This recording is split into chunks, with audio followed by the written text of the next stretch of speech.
Danger, Gaël Music. Si! Aduma Eju Eyo Music. Titi wo kloso eko abe manager afo na bobu ande boke gelende o.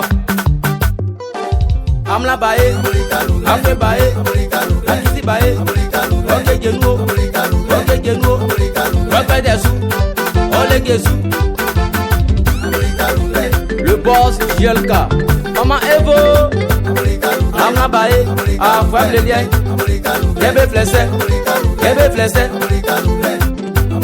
Okay, genu, okay, genu, okay, genu, okay, genu, okay, genu, okay, genu, okay, genu. Le boss Martin Kwasi. Okay, okay, okay, okay, okay, Toyo, Toyo, Toyo, Toyo, Toyo, Toyo, Toyo, Toyo, Toyo, Bessi, Bessi, Bessi, Bessi, Plusu, Plusu, Plusu, Plusu, Plusu, Plusu.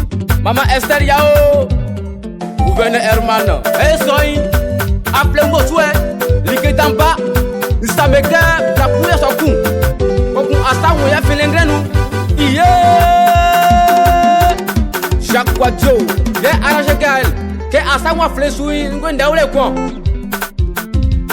autorité Bomiso dige no la machine amla bae Eju Eyo Music. asisi bae oke genu oke genu oke desu ole gesu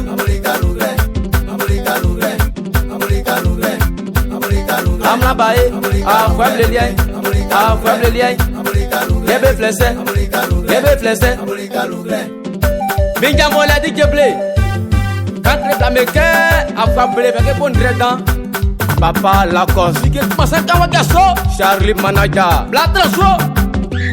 Transu, transu, transu, transu, transu, transu. Bedesu, bedesu, bedesu, bedesu. Kegenu, kegenu, kegenu. Bede, bede, bede, bede. Blasu, Celio Manager. Afwe fetrilien, amu mai wakro. Efe wa Eju lonio, ndarwa mewe, afle mewe. Afwe bae, afwe bae, afwe anglelien. Ici la yo maya, aye kagbede kain, ombo suka. Afwe bae, afwe bae. Salema pianio, sambe fleoni. Yaki pliso, yaki pliso. Afwe fetrilien. Afwe bae, inunga mon frère yoy. Pas quoi c'est ni que mon âme sikati. Adia primasu. Mandi kumanele, manyami sitaka. Kenga mon frère yosi, sienge wa prinsu. Wa sombreze, wa fawadi. Ureroti, wa fawadi. Ntori bieli glacé, wa fawano. Awori asumani, ntori mani ho. Kale soy, ntori mani ho. Ngambwaka. Eju Eyo Music. Awen meshi, ngoli mani wo. Ebu swalo si, awen ya primasu. Afwe aju, afwe aju.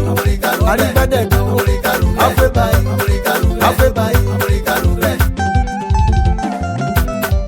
Binja Molie, Ezekiel, mon potre loin. On a arrangé un Gaël. Yo ma yo. Ça clique, ça clique, ça clique, ça clique, ça clique, ça clique, ça clique, ça clique. Amu fito. Blame Olifant, vous savez qu'il y a un peu aller quand il y a. Comment c'est.